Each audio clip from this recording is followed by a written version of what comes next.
જય સચ્ચિદાનંદ.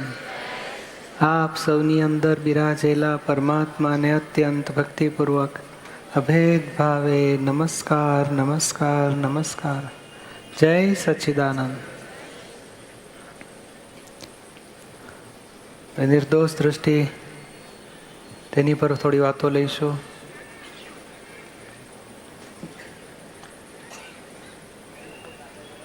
આમ તો જ્ઞાન ના લીધું હોય એ લોકોએ નિર્દોષ જોવું એ તો બહુ જ ડિફિકલ્ટ હોય છે.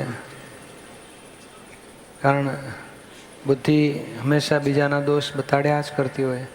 કોઈને કરતા ઠરાવે, કોઈને ગુનેગાર ઠરાવે. ફક્ત જ્ઞાન ના હોય ત્યાં એક સૂઝ નામની એવી શક્તિ હોય છે કે હૃદય કહો કે સૂઝ કહો કે ના, આપણે કોઈને દુઃખ આપવું નથી. એક લોભની અપેક્ષા હોતી નથી, વિષય વિકાર હોતો નથી, મોહ. એટલે થોડુંક સાત્વિક અહંકાર હોય એના આધારે પછી જતું કરી દે, છોડી દે.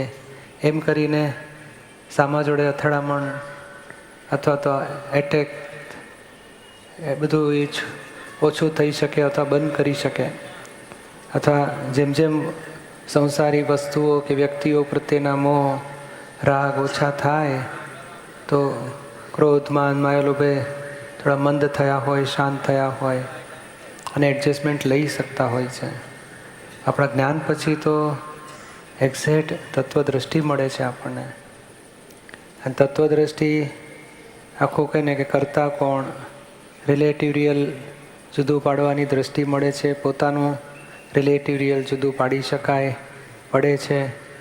એટલે નિર્દોષ જોવાનું શરૂઆત થાય છે, સહેલું પડે છે.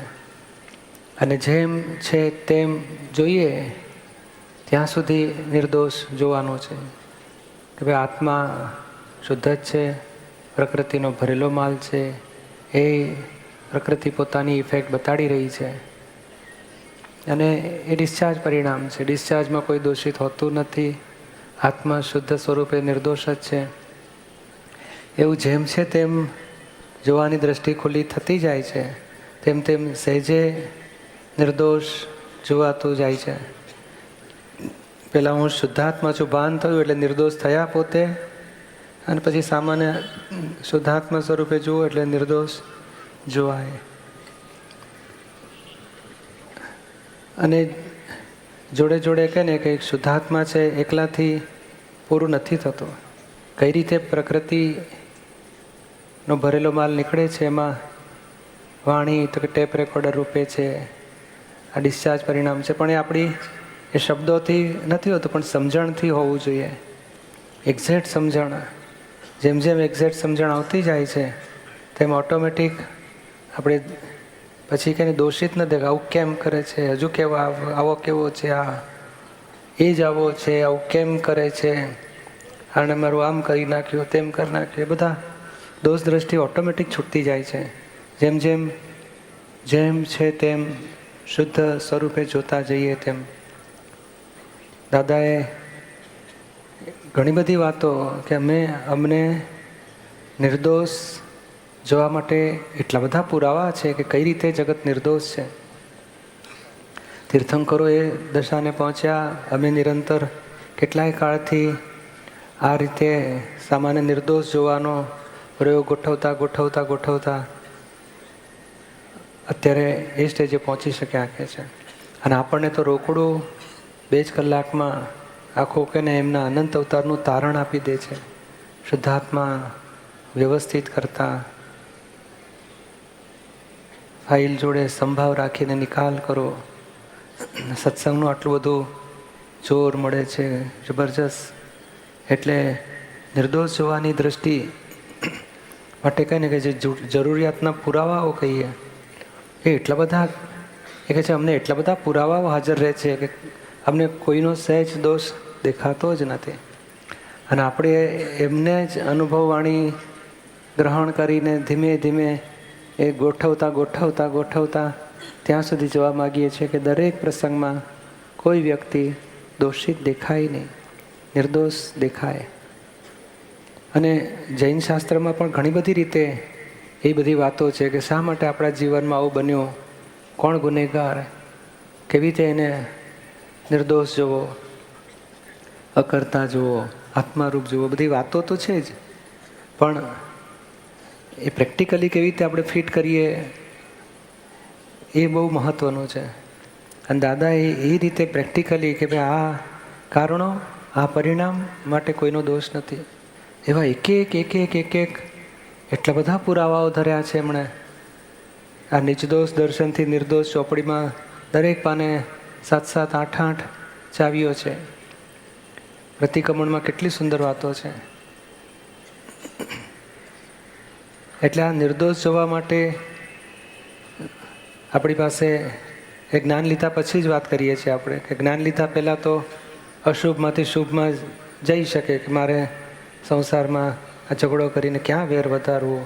પેલી 4 ચાવીઓ સોનેરી વાક્યો છે કે અથડામણ ટાળો, એડજસ્ટ એવરીવેર, બન્યું તે ન્યાય, ભોગવે તેની ભૂલ.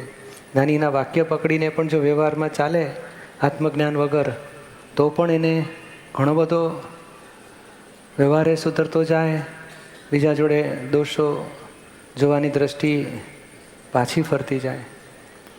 પણ જ્ઞાન મળ્યા પછી તો એક્ઝેક્ટ આપણે જોઈ શકીએ એવું છે. અને ખરેખર મહાત્માઓનો એમાં જ પુરુષાર્થ થવો જોઈએ કે મારે આ નિર્દોષ જોવું છે.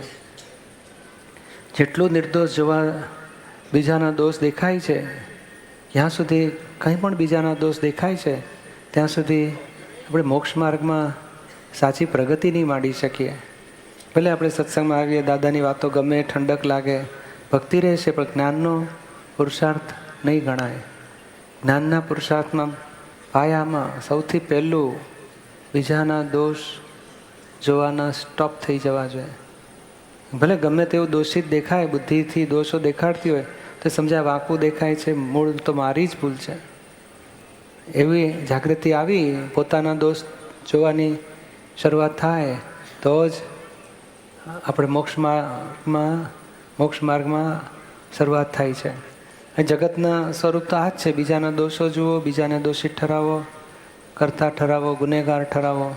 એ તો સંસારમાં હતું અને એ જ વસ્તુ આપણી પાસે પાછી રહી તો આધ્યાત્મ પ્રગતિ ગણાશે નહીં. એટલે પાયામાં સૌથી પહેલું આ જ જોઈશે. હવે કેવી રીતે નિર્દોષ જો, દાદાએ એટલી સુંદર ચાવીઓ, કેટલા બધા જુદા જુદા દાખલાઓ મૂક્યા છે કે આવી રીતે નિર્દોષ જોવાય, આવી રીતે નિર્દોષ જોવાય, આવી રીતે નિર્દોષ જોવાય. એનો આપણે નિર્દોષ દર્શનથી નિર્દોષ વખતે ઘણી બધી વાતો લીધેલી, પણ આપણે થોડીક વાતો આજે લઈશું અત્યારે કે નિર્દોષ જોવા માટે હંમેશા સામાન્ય કરતા જોઈએ એ જ દોષ દ્રષ્ટિ છે. એને અભિપ્રાય આપો તે દોષ દ્રષ્ટિ છે. એને આક્ષેપો મૂકો તે દોષ દ્રષ્ટિ છે. અપેક્ષા પૂરી ના કરે તો એને ગુનેગાર જોવાય છે, તે દોષ દ્રષ્ટિ કહેવાય છે. એ દોષની અંદર સૂક્ષ્મમાં તો મૂળ અહંકાર, બુદ્ધિ, અપેક્ષાઓ, રાગ, દ્વેષ, મોહ બધા પાયામાં હોય જ છે. પણ આપણે સ્થૂળ રીતે દોષો કેવા કોને અને કેવી રીતે નિર્દોષ જોવું.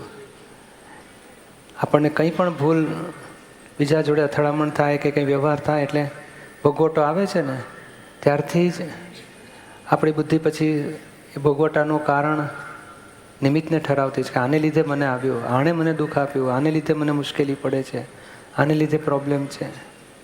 એટલે બીજાને કંઈ પણ ગુનેગાર ઠરાવો ને ત્યાંથી જ દોષ દ્રષ્ટિ થાય છે. અને નિર્દોષ દ્રષ્ટિ એટલે શું? એ કોઈ નિમિત્ત ગુનેગાર નથી. મારું જ કરેલું, મારું જ બીજ નાખેલું મને જ ફળ આવે છે, કોઈનો દોષ નથી. એ પહેલા સ્ટેપમાં એ છે. અને પછી હું શુદ્ધાત્મા છું અને આ દીપકને જે ભોગવવું પડે છે એ દીપકને એની ભૂલનો દંડ છે, કોઈ નિમિત્ત ગુનેગાર નથી. એમ જુદાપણાની જાગૃતિ સાથે એ વર્તે તો એ આગળની સ્ટેજ છે. આપણે એ સ્ટેજે આવવા માગીએ છીએ. એ દરેક વખતે આપણને લાગવું જ જોઈએ કે કોઈનો દોષ નથી, આપણો દોષ છે. આપણી પાસે આ AA BB છે, 5 આજ્ઞા છે. અને દાદાએ નિર્દોષ જોવાના ઘણા બધા પુરાવા બતાડ્યા છે. આપણે થોડી વાતો એક એક લેતા જઈશું. એ કેવી રીતે નિર્દોષ જોવાય. બુદ્ધિ પણ એક્સેપ્ટ કરશે કે હા, આ બુદ્ધિ પાછી ફરી શકે એવી હોય છે. બીજાના ગુનેગાર ઠરાવે તો બુદ્ધિ શાંત થાય, અથવા પોતાના દોષ જોવે તોય બુદ્ધિ શાંત થતી હોય છે. તે એ મૂળ એમાં એ સૂઝ કામ કરતી હોય છે, પ્રજ્ઞા શક્તિ કામ કરતી હોય છે. પણ પોતાના દોષ જોવાથી આ જે મેં ઘમસાણ ઊભું થયું, કેમ બન્યું મારા જીવનમાં, શા માટે બન્યું, કેમ આવું થયું, એનું સમાધાન મળે એટલે બધું અંતસ્કરણ શાંત થાય એવું હોય છે. જો 5 આજ્ઞાની દ્રષ્ટિ લઈએ તો કોઈએ ધારો કે આપણું અપમાન કર્યું, આ 3 જાતના દોષો મોટા થતા હોય છે. એ માનને લઈને અપમાન આવે, કોઈ વધારે માન આપે બીજાને, આપણને ઓછું મળે, એવામાં અહંકાર માનના દોષો હોય છે. બીજું મોહ એટલે કોઈ વ્યક્તિને પોતાની માની પછી એના તરફથી અપેક્ષા ઓછી પૂરી થાય અથવા ન પૂરી થાય, અથવા એ વ્યક્તિ બીજા પ્રત્યે વધારે આકર્ષણમાં અને આપણને ઓછું થાય તો એ મોહ આપણને બહુ દુઃખ આપતો હોય છે. શંકા ઊભી થાય, આક્ષેપો ઊભા થાય. અને ત્રીજું લોભને લઈને, જે આ પૈસા કહો કે મારું નુકસાન કર્યું, મારા પૈસા પાછા નથી આપતો, અથવા ઉઘરાણી ફસાઈ ગઈ, એમાં બધા દોષિત થાય. એટલે લોભને લઈને, માનને લઈને અને મોહને લઈને બધા દોષો થયા જ કરતા હોય છે. મૂળ પાયામાં એ છે, અને એની પાછળ અજ્ઞાનતા છે, અહંકાર છે, બુદ્ધિ છે. પણ આપણે આટલું સમજી શકાય કે આમાં ઘણું ખરું લોભને લઈને, માનને લઈને અને મોહને લઈને હોય છે. મોહમાં પછી વિષયનું સ્વરૂપ પણ આવી જ જાય છે.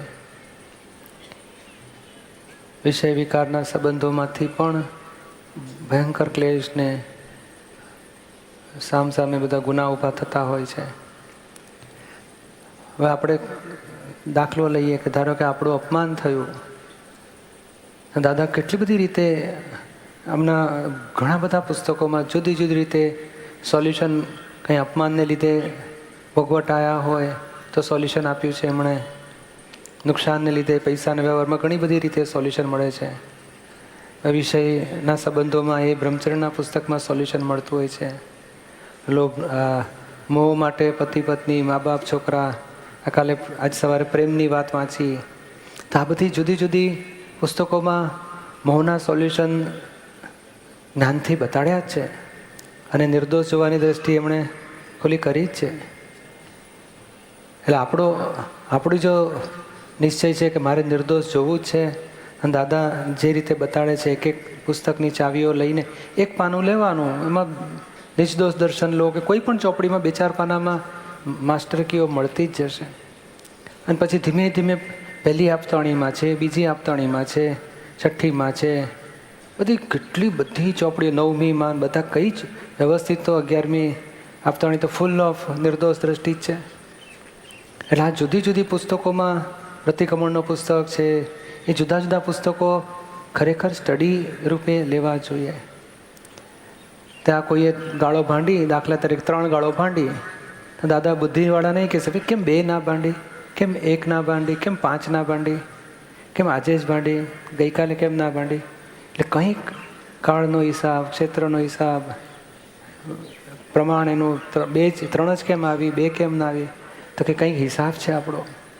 એટલે બુદ્ધિથી સમાધાન થાય કે નહીં. આપણે 100 ગાળો ખાવાનો હિસાબ હોય, 3 ઓછી થઈ, 97 રહી, પછી 2 આવશે તો 95 રહેશે. કરતાં કરતાં જે દાડે પૂરી થશે ત્યારે પેલો આપી શકશે નહીં. જેમ કોઈના 25,000 લીધા હોય અને પછી 5,000 લઈ જાય, 2,000 લઈ જાય, 25,000 પૂરા થાય આપણે આપવાના, એટલે પછી એ ફરી દેખાય આપણે ત્યાં? મિત્રની રીતે આવે, ઉઘરાણીની રીતે નહીં આવે. કેમ? તો કે પેલો હિસાબ પૂરો થઈ ગયો. એક્ઝેક્ટલી અપમાનમાં પણ હિસાબ છે. આ બહુ જ સ્થૂળ સોલ્યુશન છે, પણ છતાં સાયન્ટિફિક છે આખું. હવે આપણે શું છે, 3 ગાળો પૂર્વે મોકલેલી તે જ પાછી આવે છે. આ ભાવના ચોપડાના નહીં હોય તો પાછલા ભાવના ચોપડાનું હશે, પણ એક્ઝેક્ટ હિસાબ છે. અને એ જમા કરવાને બદલે આપણે નવી ધીરી દઈએ છીએ. મોઢે ના ધીરીએ તો મનથી ધીરી દઈએ. અને જેમ ફૂટબોલની રમત હોય, એક દડો નાખ્યો પેલો પાછો આપે તો આપણે ફરી મારીએ તો રમત ચાલુ રહે. તો આ સૂક્ષ્મ સ્પંદનોની રમત ચાલુ રહે છે. અને પછી થાય કે આપણને કેમ શાંતિ રહેતી નથી, મને કેમ ભોગવટ આવે છે. આપણે આ સમાધાનપૂર્વક દોષને ચોખ્ખો કર્યો નહીં, સામાન્ય ગુનેગાર જોયો, એટલે પછી સ્પંદનો ચાલુ થયા. પછી એના તરફથી ફરી આવ્યું, ફરી આપણે ગુનેગાર જોઈએ કે આવું કેમ કરે છે, શું કામ આવું કરે છે, માણસ જ ખરાબ છે, નાલાયક છે. 1-3 ગાળો સામે તો 33 આપણે ભાવો બગાડી નાખતા હોઈશું. પછી એ બધા પડ જામી જાય, પછી ફરી અથડામણ થાય, ત્યારે પાછું ફળ ફૂટવાના. પણ આપણે સોલ્યુશન લાવતા નથી કે શા માટે આવું બન્યું. દાદા કહે છે પહેલાં મોકલેલું પાછું આવ્યું, જમા કરો 1 ચાવી. અથવા તો મારા જીવનમાં 100 ગાળો ખાવાની હશે, એમાં 3 આવી, 3 ઓછી થઈ, હજુ 97 રહી છે, બીજી ચાવી. હિસાબ વગર મચ્છરે ના અડી શકે, તો આ 3 ગાળોનો હિસાબ હશે, 3 આવી છે, જમા કરો, હિસાબ છે મારો. એથી આગળ તો કોને ગાળો ભાંડે છે, હું કોણ, એ કોણ. જો 5 આજ્ઞા ગોઠવો તો દોષી દ્રષ્ટિ ખલાસ જ થઈ જશે.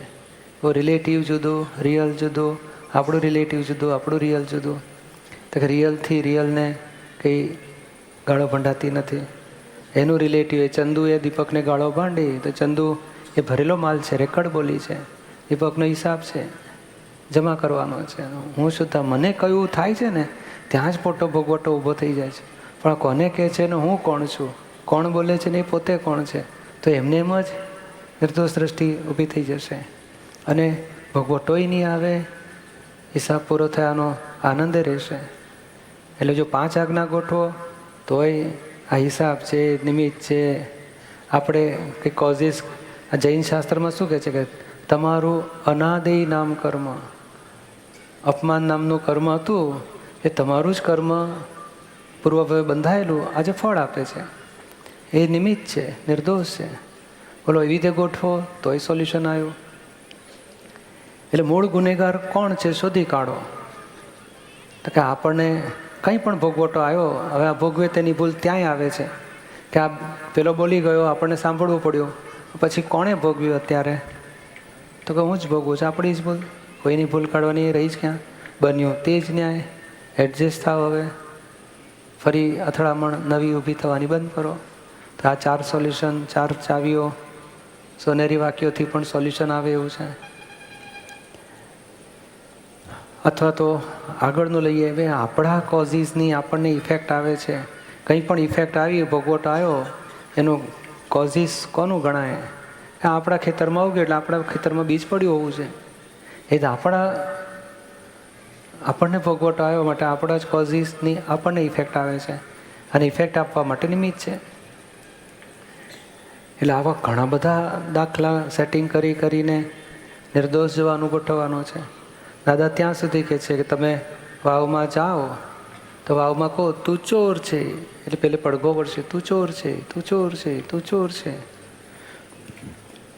તો આપણને અહીં તો સમજાય છે કે આપણે બોલ્યા તેના જ આપણને પડઘા દિવાલ આપે છે. તો આ પૂર્વ ભવે કોઈને માટે અવળા ભાવો કર્યા હોય તો આ ભાવમાં વ્યક્તિઓ દ્વારા એ સ્થૂળમાં આપણને સાંભળવા જ પડતા હોય છે. બોલો એક્ઝેક્ટ આ વિજ્ઞાન છે. હવે આપણને સમજાયું કે આ નલાયક કીધું હશે ગયા ભાવમાં, તમે નલાયક છો, જુઠ્ઠા છો, લબાડ છો, 3 ગાળો ભાંડી કોઈએ, એટલે આપણે સમજવાનું કહો પેલું મોકલેલું પાછું આવ્યું, જમા કરો. હવે આવી બધી સમજણ ગોઠવવાથી આપણી બુદ્ધિએ ટાળી પડે છે. આપણે એડજસ્ટમેન્ટ લીધું જ્ઞાનનું, એટલે દોષ જોવાની દ્રષ્ટિ ખલાસ થઈ, નિર્દોષ જોવાની દ્રષ્ટિ ખુલ્લી થઈ. અને આનાથી સંયમ પરિણામ ઊભું થાય. જે કશાય થવા જોઈએ, દ્વેષ થવો જોઈએ, અભાવ થવો જોઈએ, બધું બંધ થઈ જાય છે. ક્રોધ થવાનો બંધ થઈ જાય છે. એ તો અપમાનમાં સીધું રિએક્શનમાં ક્રોધ થાય, અભાવ થાય, તિરસ્કાર થાય. એ કશાયો કહેવાય છે.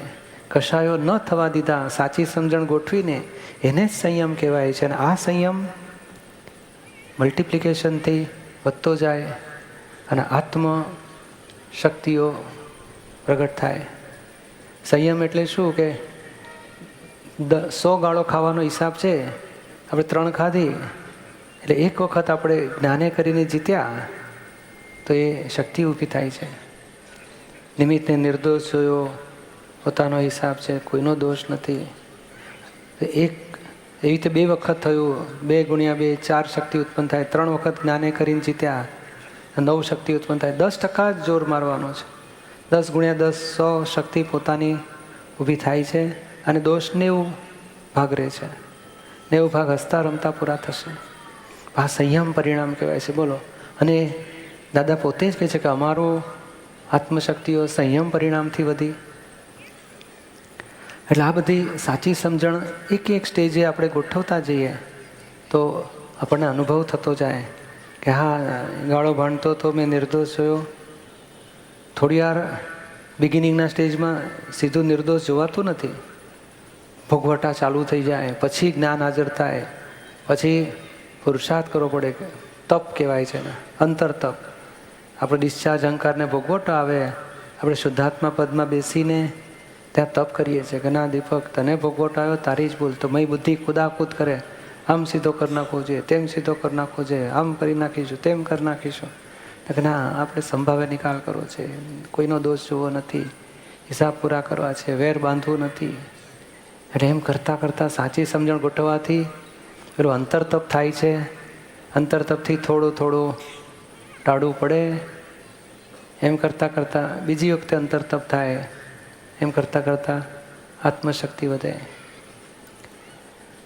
એટલે આ વાવમાં જેમ પડઘો પડે છે એમ આપણા મોકલેલા દોષોના આપણને રિએક્શન ભોગવવાના આવે છે. એ એક ચાવી છે. અરીસાનો દાખલો દાદાએ આપ્યો કે જેમ આપણી આ વાળ ઊંચા હોય, ચોટી ઊંચી હોય, તો અરીસો આપણને બતાડે ને. તો અરીસાની ભૂલ કાઢીએ છીએ કે આપણો હાથ સેટિંગ કરવા જાય વાળનો, અથવા ડાઘ હોય, કચરો મોઢા ઉપર, તો આપણે કચરો પોતાના સાફ કરીએ છીએ. એ રીતે આ જગતની વ્યક્તિઓ અરીસા જેવી છે. આપણા દોષો બતાડનાર મહાન ઉપકાર માનો. નહીં તો આપણો દોષ પોતાનું મોઢું પોતે કઈ રીતે જોઈ શકે? આ દુનિયામાં મોટી જો અરીસો ના હોત ને તો પોતાનું મોઢું કેવું છે જોવું જાણવું મોટી અજાયબી ગણાત. આ તો સસ્તા થઈ ગયા ને અરીસા. આમ તો કેટલાક તો પર્સમાં લઈને ફરતા હોય. તો બોલો, એ અરીસો કેટલો ઉપકાર છે કે પોતાનું જેમ છે તેમ સ્વરૂપ જોવા મળે છે. તો આ જગતમાં આ સ્થૂળ દાખલો છે. આ વ્યક્તિઓ આપણી કંઈ પણ ભૂલ બતાડતી હોય છે તે આપણી માટે અરીસા જેવા છે કે એક્ઝેક્ટ આપણો જ ફોટો. અને જ્યારે આપણે ઘોડા ઉપર હોઈએ અહંકારના, તો બધા વગોવ્યા વગર રહેશે નહીં. અપકીર્તિ, અપમાન, અપજશ આપ્યા વગર રહેશે જ નહીં. અને જે 1 મિનિટથી આપણે નીચે ઉતરીશું, લોકો કહેશે ખરા, હા, પહેલાં કરતાં ફેરફાર થઈ ગયો. કારણ આપણે શેમાં વર્તીએ છીએ ને એના પડઘા જગતને પડતા જ હોય છે. માનમાં છીએ, અહંકારમાં છીએ, કરતાપણામાં છીએ, ધાર્યું કરવામાં, એનો પડઘો પડે જ છે. અને આપણે લઘુત્તમ ભાવમાં જઈએ તો એનોય પડઘો પડે છે. તો બોલો, આપણે કોઈ જો બતાડતું હોય કે તમે આવો, બહુ દાદા નહોતા કહેતા કે અમારા મોટા ભાઈએ મને કહ્યું, હવે આખું ગામ મોટા ભાઈને અહંકારી કે, હવે મોટા ભાઈ અંબાલાલભાઈને એટલે નાના ભાઈને, દાદાજીને પોતાને શું કહે છે કે તારા જેવો અહંકારી મેં આખા ગુજરાતમાં જોયો નથી. એટલે પેલા ચમક્યા કે હે, તમે આખું ગામ તમને અહંકારી કહે છે ને તમે મને અહંકારી કહો છો. એમણે નેગેટિવ ના લીધું કે હે આવું હશે, તપાસ કરવા દો. તપાસ કરતાં જડ્યો કે છે અમને સૂક્ષ્મ અહંકાર જડ્યો, પછી બહુ કઈડ્યો, એ ખલાસ થયો જ્ઞાન થતાની સાથે. પણ જો અરીસાનો ઉપકાર માન્યો તો ને, એટલે કે તમને આખું ગામ અહંકારી કહે છે, તમે છે ને મને કહો છો, તમે જ છો, વળી ઉડાડીને ફેંકી દીધું હોત તો. પણ ના, વાક્ય ગ્રહણ કર્યું, ધારણ કર્યું, મેં ઉતરવા દીધું કે ના, તપાસ તો કરવા દો. આજે 100 સામાયિકો કરીએ ને પોતાના દોષ નહીં જડે. અને આવું કોક નિમિત્ત કહે છે ને તારી આ ભૂલ છે, અને જો સ્વીકાર કરી લીધો તે ભૂલ મૂળમાંથી ખલાસ થઈ જશે. એટલે શબ્દોથી સ્વીકાર, હા હા તમે કહો છો માની લઉં છું, પોલીસવાળા પાસે સ્વીકાર કરીએ છીએ એ રીતે નહીં, પણ દિલથી કે ના મને તપાસ કરવા દો, આ કહે છે. અને કોનું કહે છે? અમૂર્ત આત્માને તો કોઈ અરીસો ઝડપી શકવાનો જ નથી. પ્રકૃતિના જ ફોટા પડે, આપણને તો કોણ ફોટો પાડી શકે? એટલે એને જે દેખાય છે ને એ આત્મા જ જોઈ શકે છે. આત્મા આપણી પ્રકૃતિને જોઈ શકે. કારણ સામા માટે હંમેશા માણસો નિષ્પક્ષપાતી હોય છે. એટલે આપણને કંઈ દેખાડ્યું તો આપણે ઉપકાર માનવો જોઈએ. ઓ ચાલો, ઘણો ઉપકાર તારો, મને દેખાડ્યું, આપણે નોંધી રાખવું જોઈએ. અને ધીમે ધીમે ધીમે ખોદીને ચેક કરવું જોઈએ. અને જડશે, હોય જ. અને જો હોય ને આપણને દેખાયું તો એ દોષ મૂળમાંથી જશે. એટલે ઉપકાર માનીને આ રીસાનો ઉપકાર માનવો જોઈએ કે મને મારો દોષ દેખાડ્યો, ચોખ્ખો કરવાનો અવસર મળ્યો. એટલે એવી રીતે નિર્દોષ જોવાનો પ્રયોગ વધારતા જવાની જરૂર છે. આ પરમાણુનો હિસાબ એ પણ એક નિર્દોષનો પુરાવો જ મળે છે. જેમ કારેલાના પરમાણુ હોય તો પણ બહારથી ભેગા થાય કારેલા થાળીમાં, શાકમાં. એ રીતે અપમાનના પરમાણુના આધારે અપમાન ભેગું થાય છે. દુઃખના અશાતાના પરમાણુના આધારે બહારથી કંઈક માર પડે છે. બધું એક્ઝેક્ટ પરમાણુનો હિસાબ પરમાણુ એ પરમાણુ સામસામે ભોગવાઈને પૂરા થતા હોય છે. તો એ આપણને લાગે કે આપણને આવું ભોગવટો આવ્યો, આ પરમાણુનો હિસાબ પૂરો થયો, માટે કોઈ દોષિત છે નહીં. એટલે એક એક ચાવીઓ ધીમે ધીમે ગોઠવતા આપણને એવી પ્રેક્ટિસમાં આવી જવું જોઈએ કે આપણી બુદ્ધિ પણ સમાધાન પામે કે હા, પછી જે ઘણા બધા દાદાએ પુરાવા આપ્યા છે, જે દ્રષ્ટાંત માફક આવે એ દ્રષ્ટાંત માફક કરીને આપણી સમજમાં આવી જવું જોઈએ કે મારે કોઈના દોષ જોવા નથી, પોતાના દોષ ખલાસ કરવા છે. તો પછી પ્રગતિ થશે જ. દાદાનું પહેલું વાક્ય પણ છે, કોઈ જીવનામાં કિંચિત માત્ર દખલ કરી શકે જ નહીં. એટલું સ્વતંત્ર જગત છે અને હકીકત છે. માટે આપણને કંઈ પણ આવ્યું તે આપણો જ હિસાબ છે, કોઈની દખલ હોતી જ નથી. જ્યારે આપણી ભૂલો ખલાસ થઈ જશે કોઈ આપણામાં દખલ નહીં કરી શકે. જ્યાં સુધી આપણી ભૂલ છે ત્યાં સુધી કોઈ ઉપરી છે, ત્યાં સુધી દખલો છે. જેમ જેમ આપણી ભૂલ ખલાસ થતી જશે કોઈ ઉપરી નહીં રહે, દખલ કરનારો નહીં રહે. અને દાદા કહે છે કે અમે અનુભવીને કહીએ છીએ, ત્રિકાળ સત્ય વાત છે. આપણે પ્રયોગ માંડી જવું છે કે લાવો, દાદા કહે છે કોઈનામાં કોઈ દખલ કરી શકે નહીં, તો પછી કોઈ દોષિત છે જ નહીં, મારું મને પાછું આવે છે. જેમ ધંધામાં નફો આપણને મળતો હોય છે તો આપણે નિમિત્તનો ઉપકાર માનતા નથી, ખુશ થઈ જઈએ. તો આપણું પોતાનું મળ્યું એવું સમજીએ છીએ. તો ખોટ વખતે નિમિત્તને શું કામ ગુનેગાર જોવા? ઉપકારી માનો, આપણું જ મળ્યું આપણને ખોટ. એટલે આવું આપણી પાસે સમજણ હોવી જોઈએ. આપણી જ બુદ્ધિને, આપણી પાસે પ્રજ્ઞાથી, એ સમજણથી બુદ્ધિને છેદ ઉડાડી દો કે તું માને છે, ઊંધું માને છે. પણ લોભ કશાય બીજાને ગુનેગાર ઠરાવે. જેને લોભ છે જ નહીં, મમતા છે જ નહીં, તો એને આવી સમજણ ઊભી થઈ જાય કે ખોટ આવે છે, જેમ નફો આવે છે ત્યારે મારો મને મળ્યો માનું છું, તો ખોટ વખતે મારી મને મળી માનો. એક ભાઈ તે દિવસે કહેતા ને કે મારા મિત્રએ કહે ને કે આટલા 3.25 લાખ છેતરપિંડી એને સાચવવા આપ્યા, ખાઈ ગયો. અને પછી મારે છોકરાને અમેરિકા મોકલવાનો હતો, 5 લાખનો ખર્ચો. તો એ બોલો છોકરા પાછળ 5 લાખનો ખર્ચો કરીએ છીએ, મિત્ર 3.25 ખાઈ ગયો. પણ બેવમાં આપણા તો ગયા જ ને. અહીં રાગ છે, અહીં દ્વેષ છે. ત્યારે આપણે બુદ્ધિને સમાધાન થાય કે ના, આમાં હિસાબ છે, આ છોકરો પૂર્વભાવનો હિસાબ લેણિયા જ છે, એની માટે આપણે ખર્ચો કરીએ છીએ. તો આ મિત્ર લેણિયા જ છે, એનો હિસાબ પૂરો થયો. આ અકળામણ કરીએ છીએ આપણી અણસમજણ છે, નહીં ખુશીથી આપીએ છીએ તે આપણી અણસમજણ છે. બોલો આપણી પાસે એવી સમજણો ગોઠવતા જઈએ કે આપણને નુકસાન થયું તો કોઈ ગુનેગાર ન દેખાય, આપણે સમાધાન રહે. છેલ્લામાં છેલ્લી વાત તો ગુનેગાર ન દેખાય એટલે શું કે આપણને સમાધાન રહેવું જોઈએ કે આપણા જીવનમાં શા માટે આવું બન્યું. એ સમાધાન રહે તો પછી કોઈ દોષ જોવાનું રહેતું જ નથી. અહીં સમાધાન રહે છે, હું 25,000 લઈ આવેલો, એમાંથી પેલો 7,000 લઈ ગયો, તો હજુ મારે 18 બાકી રહ્યા કે છે. તો અહીંયા સમાધાન રહે છે, પણ અહીં જીવનના પ્રસંગોમાં સમાધાન રહેતું નથી કે મારી સાથે આવું કેમ કરે છે. દર વખતે મારે જ એડજસ્ટ થવાનું. પણ આપણો હિસાબ બોલો, અમુક વ્યક્તિ સાથે 20 લાખનું દેવું હોય તો આખી જિંદગી ચૂકવ્યા જ કરો. અમુકનો 5 લેવાનો હોય તો એની પાસેથી મળ્યા જ કરશે. જેમાં પૈસાનો હિસાબ હોય છે એવું રાગદ્વેષના હિસાબ હોય છે. રાગવાળો હિસાબ હોય ને તો આપણે અકળામણ કરીએ, દુઃખ આપીએ તોય આપણને હેલ્પ કર્યા જ કરે. અને દ્વેષવાળો હિસાબ હોય તો આપણે ગમે તેટલી હેલ્પ કરીએ તોય આપણને નુકસાન જ કરે. આપણને દુઃખના ભોગવટા આપે અને રાગવાળો સુખના ભોગવટા આપે. પણ એક્ઝેક્ટ આપણો જ હિસાબ પૂરવાનો હોય છે. આ નિમિત્તો દ્વારા પૂરો થતો હોય છે. પણ એ આપણને સમજણમાં ન આવે તો દોષ દેખાયા કરશે, અને સમજણમાં આવશે તો સહેજે નિર્દોષ જોવાની દ્રષ્ટિ હાજર રહેશે. આપણે એ રાવા માગીએ છીએ કે આપણને સમાધાન મળી જવું જોઈએ. આ બુદ્ધિને સમાધાન મળતું નથી એટલે પછી કોકને ગુનેગાર ઠરાવીને ટાળી પડે છે. અને આપણે એ હાજર રાખવા માગીએ છીએ, ગમે તેને ગુનેગાર ઠરાવતા પહેલાં આપણે સમજણ એવી ઊભી કરો દાદાની વાણીમાંથી સમજીને, તો આપણી બુદ્ધિ શાંત થઈ જાય.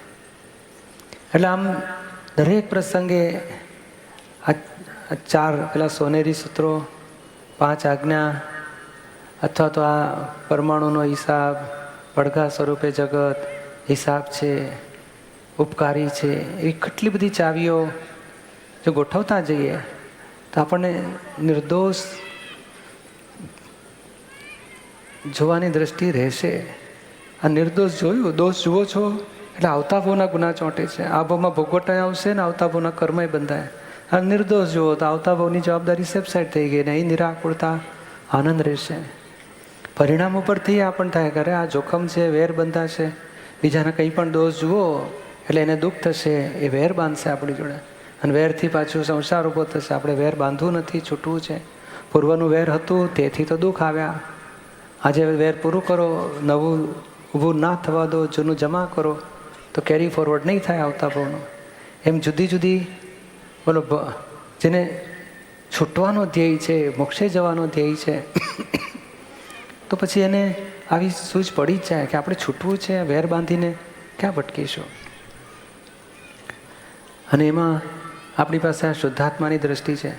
પણ હા એટલું છે, હું શુદ્ધાત્મા જોયા કરું એનાથી પૂરું નથી થતું. શુદ્ધાત્મા જુદો અને પ્રકૃતિનો હિસાબ આપણને જો બુદ્ધિ ઊંધું બતાડતી હોય તો પ્રતિક્રમણ અવશ્ય કરવા પડે છે. કેવી રીતે? ધારો કે કોઈ અપમાન કર્યું ત્યારે આપણે બુદ્ધિ તરત બતાવે કે સાલો નલાયક છે, સ્વભાવ જ એવો છે, આડો છે, ગમે તેમ બોલી જાય છે, મરવા દો, સંબંધ જ નથી રાખો. તો હવે આપણે શું થયું તો કે એને શુદ્ધાત્મા ના જોયા, ભરેલો માલ નીકળ્યો. ચંદુ જુદો અને શુદ્ધાત્મા જુદો, એ બે જુદું ના જોયું. ચંદુનો ભરેલો માલ નીકળે છે એ ના જોયું, દીપકનો હિસાબ છે એ ના જોયું, અને સીધો હું દીપક થઈ ગયો અને સામાન ચંદુ રૂપે જોઈને તરત નલાયક છે ને સમજતો નથી, માણસ જ આવો છે, સ્વભાવ આવો છે. એ જે 5-7 ગાળો ભાંડી કે આપણે નેગેટિવ જોયું, દોષ જોયા, હવે એ જ દોષ પોતાનો એના જ પ્રતિક્રમણ કરવાના છે. જો નિર્દોષ જોયું નહીં અને દોષ જોયા તો ત્યાં પ્રતિક્રમણ આવે છે કે હે શુદ્ધાત્મા ભગવાન, ચંદુનો ભરેલો માલ નીકળ્યો છતાં ચંદુને ગુનેગાર જોયો, તમને હો ગુનેગાર જોયા, માફી માગું છું, કોઈનો દોષ નથી, મારો હિસાબ હતો. નિમિત્ત છો, નિર્દોષ છો. રિયલી શુદ્ધાત્મા છો માટે નિર્દોષ છો, રિલેટિવલી ભરેલો માલ નીકળ્યો માટે નિર્દોષ છે. હવે આખું પાછું ફેરવવું, અવળું જોવાઈ ગયું હતું એ પાછું ફેરવવું, ત્યાં પ્રતિક્રમણ છે. પણ મૂળ ગુનેગાર કોણ છે? તો કે પોતાના કોઝિસ નખાયેલા, એટલે જ આપણને ઇફેક્ટ ભોગવવી પડી. બહારના નિમિત્તો નિર્દોષ છે. એટલે આવી રીતે દોષિત જોવાથી પછી પ્રતિક્રમણો આવે છે. પ્રતિક્રમણોથી પાછું ફરી શકાય, નિર્દોષ જોવાતું જાય. અને કશું ના જડે તો આ દોષ જોવાય છે તે જ ખોટું છે, તેની માફી માગું છું, અને નિર્દોષ જોવા એવી શક્તિ આપો, મારે કોઈ દોષ જોવા નથી. એમ પ્રતિક્રમણ કરીશું ને તોય દ્રષ્ટિ ચોખ્ખી થતી જશે અને ધીમે ધીમે નિર્દોષ જોવાનું આગળ વધારશે. એટલે આપણે સામાન્ય નિર્દોષ જોવાનો ટ્રેક તે આ રીતે કરવા માગીએ છીએ કે અથડામણ થઈ એટલે ભોગવે તેની ભૂલ પહેલું જ ચાવી ગોઠવવાની. આપણે ભોગવે જ માટે સામાની તો ભૂલ નથી જ, છતાં આપણી બુદ્ધિ સામાનું અવળું બતાડે તો ત્યાં પેલું રિલેટિવ રિયલ જુદું પાડો. રિયલ નિર્દોષ છે, રિલેટિવ ભરેલો માલ છે માટે નિર્દોષ. પછી આપણો હિસાબ છે, પરમાણુનો હિસાબ, પડઘા, મોકલેલું પાછું, એવું બધી જાત જાતના ચાવીઓ ગોઠવીને સોલ્યુશન લાવો તો સામાન્ય શુદ્ધાત્મા તરીકે નિર્દોષ જોવાશે. અને પ્રકૃતિનો ભરેલો માલ એટલે વ્યવસ્થિત ને તાવે વ્યવસ્થિત એટલે આપણો હિસાબ, કોઈનો દોષ નથી. એમ ગોઠવ્યું તો સામો પણ નિર્દોષ દેખાયો. આ નિર્દોષ દેખાયો એટલે એક કર્મ આપણે છૂટ્યું. એ બસ રોજ 5-10 કર્મ આપણે છોડવા, નિર્દોષ જોઈને છોડતા જઈશું તો આપણો મોક્ષ માર્ગ કપાતો જશે.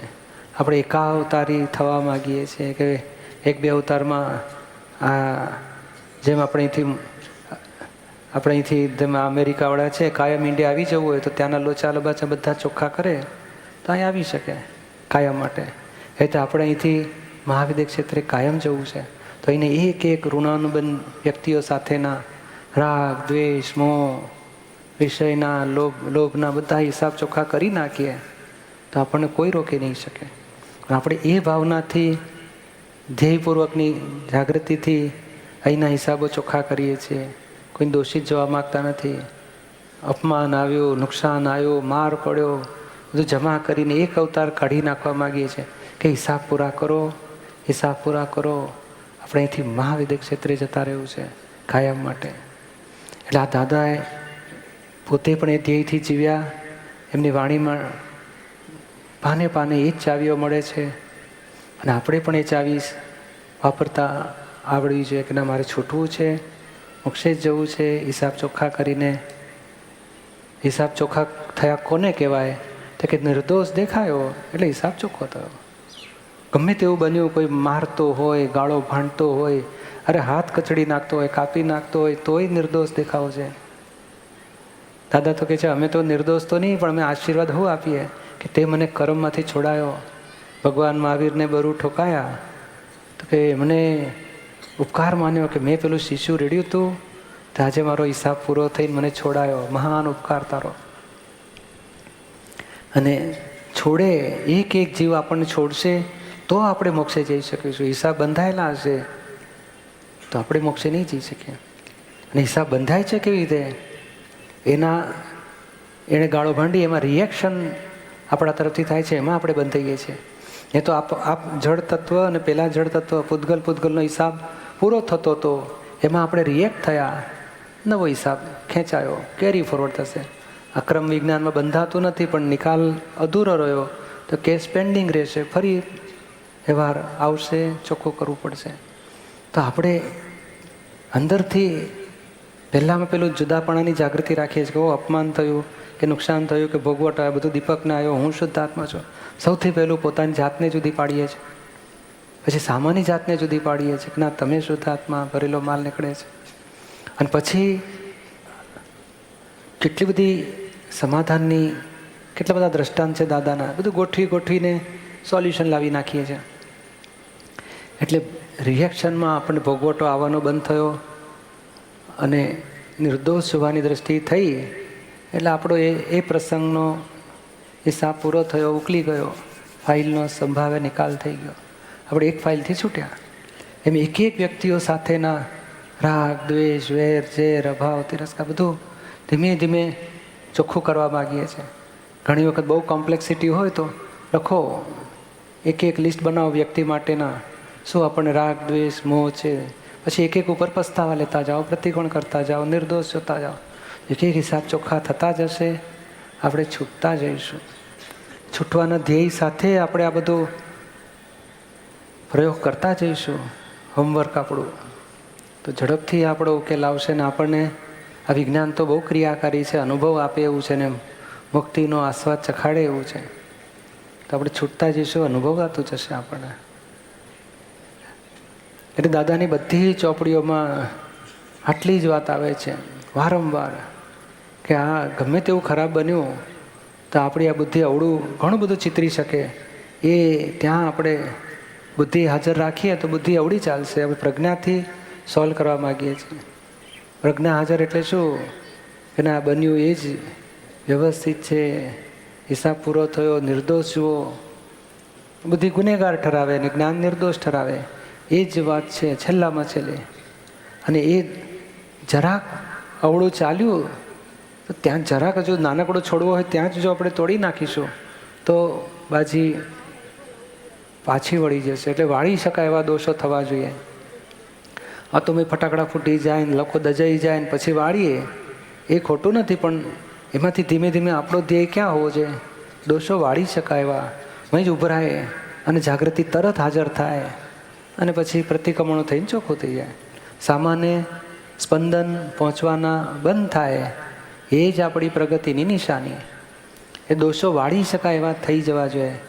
આ તો સામાન્ય ઘા વાગી જાય, સ્પંદનો પહોંચી જાય, મોઢા બગડી જાય, વાતો કરવાનું ગમે નહીં એકબીજા સાથે, એ તો બહુ મોટો જાડો દોષ કહેવાય. એ ધીમે ધીમે ખૂબ પ્રતિક્રમણો કરીને અંદર જ ઊભું થાય, વાળી લઈએ એવું આપણું થઈ જવું છે. સામાન્ય અસરો થાય નહીં, અસરો પહોંચે નહીં, સ્પંદનો પહોંચે નહીં, એવી જાગૃતિ આપણી વધી જવી છે. જાગૃતિ એને જ કહેવાય છે કે પોતાના દોષો પોતાને દેખાય, અને અજાગૃતિ એટલે બીજાને દોષિત ઠરાવો, એ અજાગૃતિ કહેવાય. એટલે જાગૃતિ વધારવા માટે પોતાના દોષો જુઓ, અને પોતાના દોષો જોતા જઈશું તો જાગૃતિ વધતી જશે. એટલે આ જ સામે આપણું જાગૃતિ વધે એવો રસ્તો છે. અને પ્રતિક્રમણોનું જોરમાં દોષિત દેખાય, કયા દોષ છે સમજાતું નથી, તો એ પસ્તાવો લયા જ કરો કે આ કંઈક ભૂલ થાય છે, એમનો દોષ નથી, મારો હિસાબ છે, મને વાંકું દેખાય છે, માફી માગું છું, નિર્દોષ જોવાની શક્તિ આવા. એમ શરૂઆત કરતાં આપણે આગળ વધી શકીશું. આપણે થોડા પ્રશ્નો લઈએ અને થોડી વાતો પ્રશ્નોત્તરી દ્વારા વધારે ચોખ્ખું થશે આપણને. દાદાની તો ઘણી બધી વાતો છે. આપણો નિજદોષ દર્શન, આ 6ઠ્ઠી આપતાણી એ પારાયણ હમણાં જ થઈ, એમાં એટલી બધી ચાવીઓ મળે છે. નિર્દોષ જોવાની, પોતાના દોષો જોવાની, પ્રતિક્રમણો કરવાની, બીજાને દુઃખ દેવાથી કેટલી બધી મોટી ભટકામણ થઈ શકે, એનોય મોક્ષ ઉડી જાય ને આપણોય ઉડી જાય. કેવી રીતે ચોખ્ખું કરવું એની સુંદર ચાવીઓ એ બધા પારાયણમાં મળે એવી છે. ખાસ સ્ટડીમાં લેવા જેવું છે. હર્ષદભાઈ મહેતા, GMDC, નિર્દોષ દ્રષ્ટિની વ્યાખ્યા શું? નિર્દોષ દ્રષ્ટિની વ્યાખ્યા શું?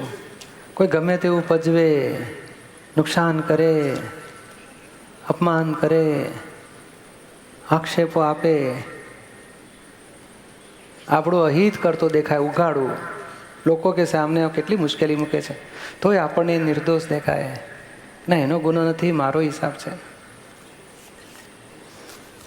નહીં, આપણે આ તમે ઉતાળમાં દોડવામાં એકદમ ઝડપથી આવતા હોય અને એકાદ કાર્પેટ જરા ઊંચી હોય અને પછી કાર્પેટમાં આપણો પગ અટવાય અને ગબડી પડીએ તો કોની ભૂલ કાઢો? આમ તો કોઈ જરાક ઊંચું નીચું હોય છે ને, આ બધું લેવલ કે બધું સરખું ના હોય ને આપણી માટે, અને આપણે તો જલ્દી પહોંચવું છે એમાં જ હોય, પછી લેવલ ઊંચું હોય આપણે ગબડી પડ્યા તો કોનો વાંક કાઢીએ? અને આમથા આ બધા 2-4 જણા ઊભા થવામાં આપણને ધક્કો મારી દે અને પેલા હોય જરા શરીરે એમ તો ધક્કો વાગે ને પડી જઈએ, એટલે આપણે કોનો વાંક કાઢીએ? અહીં તો દેખાય ને કે આ ભાઈ તમે સીધી રીતે ઊભા થાવ ને હવે ગમે તેમ ધક્કો મારીને પાડી દો છો, કઈ જાતનો છો તમે? અહીં દેખાય આ જીવતો માણસ ગુનેગાર દેખાય, અને અહીં પડ્યા એમાં કોઈ ગુનેગાર દેખાય નહીં. ઘેર જઈને પાટા પીંડી કરીએ તો બંનેમાં વાગ્યું તો સરખું જ આપણને.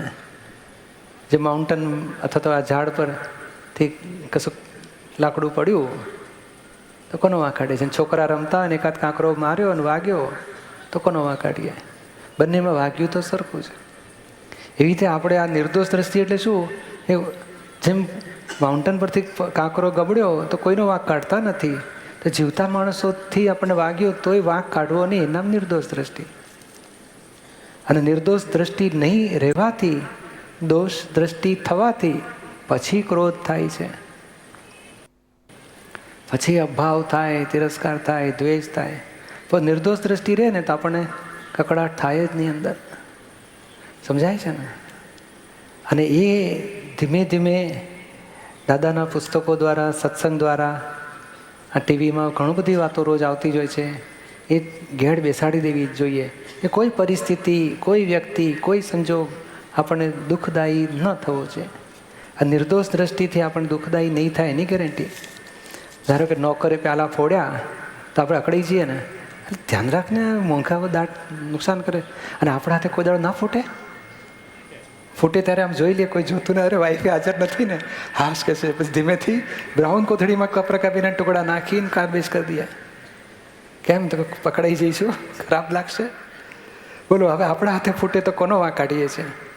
અને બીજાના હાથે ફૂટે તો ઉઘાડો વાંક કાઢીએ ને સામાનો. બંનેમાં ફૂટ્યું તો સરખું જ ને. એવી સમજણ ગોઠવતા નિર્દોષ જોવાની દ્રષ્ટિ ખુલ્લી કરવાની છે. સમજાય છે ને? નિર્દોષ દ્રષ્ટિ અને આંતરદ્રષ્ટિ વચ્ચેનો ભેદ સમજાવશો. આંતરદ્રષ્ટિ એટલે પોતે પોતાના સન્મુખ થવું, કે હું આમાં કોણ છું એ દ્રષ્ટિમાં આવવું, એ આંતરદ્રષ્ટિ કહેવાય છે. આ નિર્દોષ દ્રષ્ટિ એ આંતરદ્રષ્ટિ થાય તો રહી શકે કે ઓ ભાઈ એ મારા જેવો શુદ્ધાત્મા છે અને પ્રકૃતિનો જે હિસાબ છે તે સામે પૂરો થાય છે, કોઈ દોષિત છે જ નહીં. અંતરદ્રષ્ટિ આપણે આને કહીએ છીએ કે હું કોણ છું એ જાગૃતિમાં અંતરાત્મદશા. સમજાયું ને? નિર્દોષ દ્રષ્ટિમાં આપણા દોષો આપણાથી કેવી રીતે જોઈ શકાય? આ જ ધારો કે એ કાંકરાને કોણે કહ્યું કે આપણા ટાલકામ વાગવાનું? 1 સેકન્ડ પહેલાં આગળ પડત, 1 સેકન્ડ પછી પાછળ પડત, બરોબર આપણને વાગે. અને આપણે 4 જણા જતા હતા તો 4માંથી વચલા માણસ આપણે હતા તો આપણને અડ્યો. તે કોણે હિસાબ ગોઠવ્યો? આ ક્ષેત્રનો વાંક છે. બોલો ગાડીઓ જતી હોય છે ને, એક આગળ ગઈ પછી બીજી જાય છે. બોલો એક જ ક્ષેત્રમાં 2 કાળ બદલાવાથી અકસ્માત થતો નથી. તો અહીં કાંકરો અને આપણે અડીએ કેવી રીતે? કાળ કેવી રીતે ભેગો થયો? કોનો વાંક કાઢશો?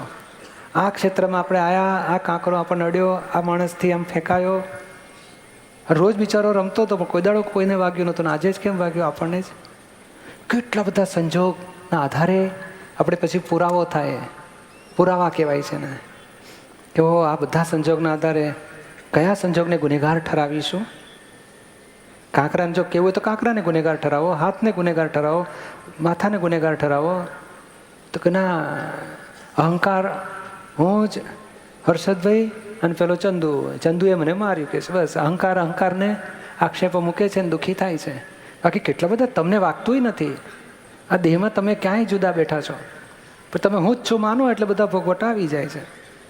એટલે આવી રીતે આપણે આ લાવવા માગીએ છીએ કે આપણે પહેલાં હર્ષદભાઈથી જુદા છીએ, જાગૃતિમાં રહીશું તો જ પછી હર્ષદભાઈને વાગ્યું, મને નથી વાગ્યું એ સમજણ રહેશે.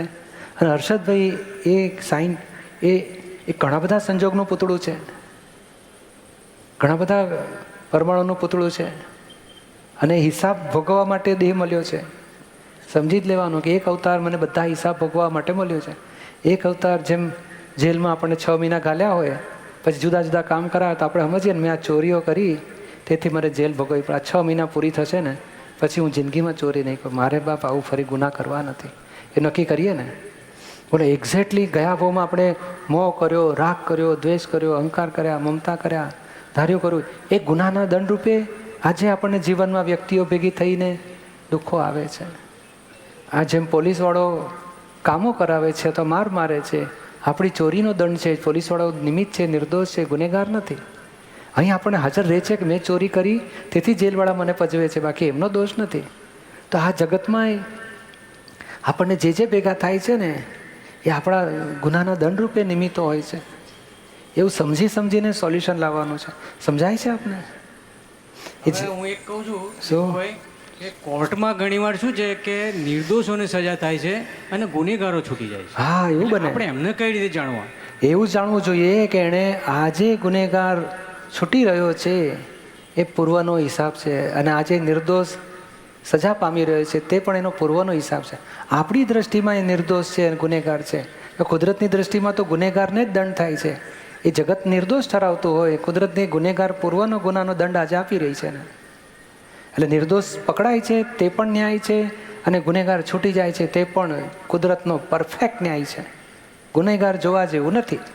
હા, પણ હું તમને એ પૂછું છું કે ઘણીવાર શું છે કે નિર્દોષ ભલે છૂટી જાય એનો વાંધો ને, નિર્દોષ ન છૂટે અને ગુનેગાર છૂટી જાય બરાબર છે. ગુનેગારો આરામથી ફરે છે અને નિર્દોષ ઘણીવાર એક્સપાયર થઈ જાય છે, આપઘાત પણ કરે છે. કોર્ટમાં એવા કેસો આવે. બરોબર છે, પણ આમાં કેવું છે એટલે એનો કેવો હિસાબ હોય? ગઈકાલે માણસ પકડાયો નહીં અને 2-3 દિવસ પછી પકડાયો, બને કે ના બને? આ કુદરતમાં આ ગઈકાલ અને આજ વચ્ચે રાત જાય છે એ તો અવતાર જાય છે, બાકી કુદરત છોડતી નથી. કુદરત આમાં કેવું છે, એક માણસે ધારો કે ખૂન કર્યું કે ચોરી કરી કે ગુનો કર્યો તો અંદર તો એનો અંતરાત્મા તો ડંખે છે ને મેં ભૂલ કરી છે. કોઈ જોયું નથી, કોઈ પકડાયું નથી. પેલો માણસ ઓળખી ગયો કે આણે મને મારી નાખ્યો, છોડ્યો. બોલો એ માણસને આત્માને ખબર પડે છે અને આ માણસના આત્માને ખબર પડે છે. અંદર તો સહી સિક્કા થઈ જ જાય છે. હવે એ સૂક્ષ્મ પરમાણુ જે ચાર્જ થઈ ગયા ને એ પરમાણુ તો ફળ આપ્યા વગર રહેશે નહીં.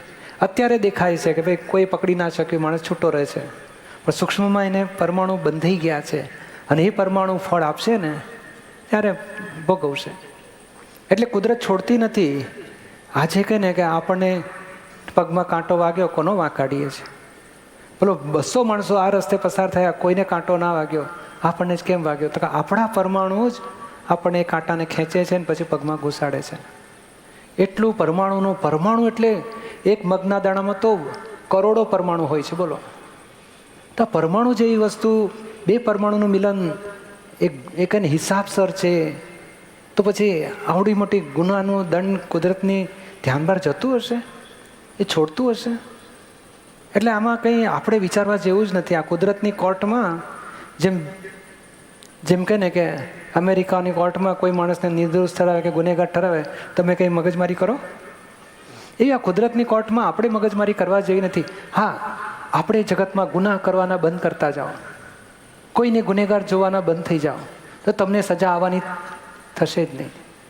તમે આ જગતથી છૂટવા માટે આ જેલમાં તમે આવેલા છો ને બધાએ આવેલા છે. આપણે આ જેલમાંથી કેવી રીતે છૂટવું એ પેરવીમાં રહેવા જેવું છે. આ જગત તો પાછું ગુનાહ કરશે, છૂટીને બહાર જઈ ગુનાહ કરીને પાછું જેલમાં આવશે. અને જે ગુનાહ કરતા નથી અને દંડ જેલના ભોગવી લે છે એ મોક્ષે જતા રહે છે. આપણે મોક્ષે જવાની પેરવી કરવા જેવી છે. આ જગતને સ્થિતિ અનાદિકાળથી આવીને આવી જ રહી છે.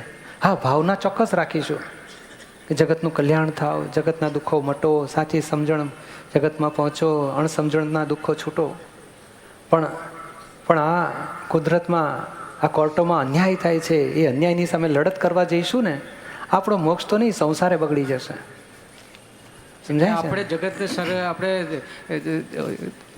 આપણે જગતની નિર્દોષ દ્રષ્ટિથી જ જોવું, એમ ને? ચોક્કસ.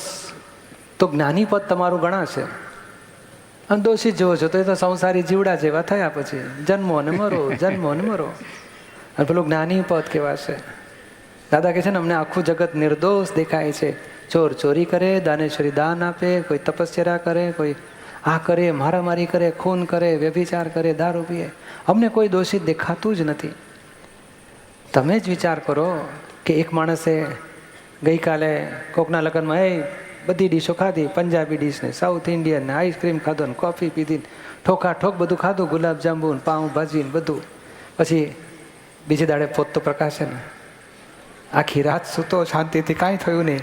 અને આજ સવારે બોલો કાંઈ ખાધું નથી ભાઈ, હા, એક પાણીનું ટીપું પીધું નથી અને એક દાણો ખાધો નથી કશું ખોરાકનો, તોય ઝાડા થાય, ઉલટી થાય. બને ખરું?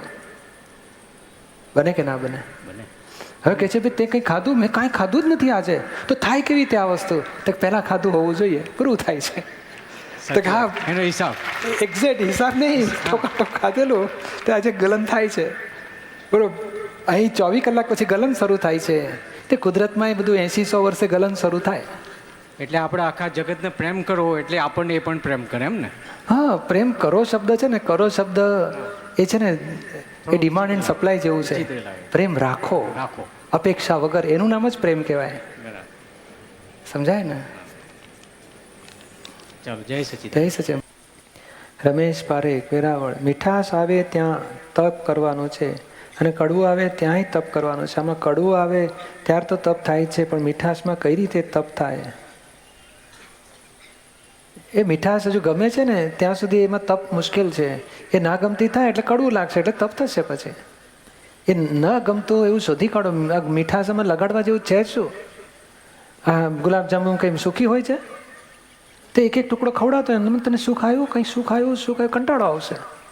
એટલે ત્યાં વાત અને ના ગમતું થયું ને એટલે પછી જાગૃતિ વધી જશે. વાતચીત કરવી તપ થયું, એવું થયું. વાતચીત કરવાથી શરૂઆત થાય છે, પણ પછી એનું એનાલિસિસ તો કરવું પડશે ને. એ જુદું રાખવું એ તપ છે, પણ એને આમાં બુદ્ધિ કયા આધારે સુખ માની બેઠી છે, આમાં કેમ સુખ લાગે છે ને એને બતાડો, કે એના બીજા ભાગ સિક્કાની બીજી બાજુ બતાડો કે આમાં કેટલું જોખમ છે. અને રીપેમેન્ટ આવશે ત્યારે હડકા દુખશે, ફાવશે તને? બરોબર. એટલે એમ કરીને એ સુખની માન્યતા બદલી નાખવાની જરૂર છે. બદલાશે એટલે દુઃખદાયી થઈને, એટલે જે વસ્તુ ના ગમતી થાય ને એ પ્રકૃતિ ખાલી થતી થતી ખલાસ થઈ જાય. બરોબર. સમજાયું ને? પરિણામ દેખાડ કરવા પડે કે આમાં સુખ કયા આધારે લાગ્યો. હું તો એક કોળીઓ દેખાડો, તને કંઈ સુખ લાગ્યું? તો કે જરાય નથી. તારે ભૂખ છે એટલું ખાવું છે કે સુખ માટે ખાવું છે? તો કે ભૂખના માટે. સંભાવ નિકાલ કરો. શું જાગૃતિ વધારવાની જરૂર છે અને પરિણામો બતાડવાની જરૂર છે. કોઈ પણ મોહ અપરિણામ દ્રષ્ટિને લઈને ઊભો રહ્યો છે. પરિણામિક દ્રષ્ટિ હાજર થાય ને તો મોહ નામની વસ્તુ ખલાસ થઈ જશે. બરોબર. મોહથી સુખ લાગે છે. It's Dada Bhagwan Foundation presentation. Trimandir Sankul, Adalaj, District Gandhinagar, Gujarat. Phone 9327 010101.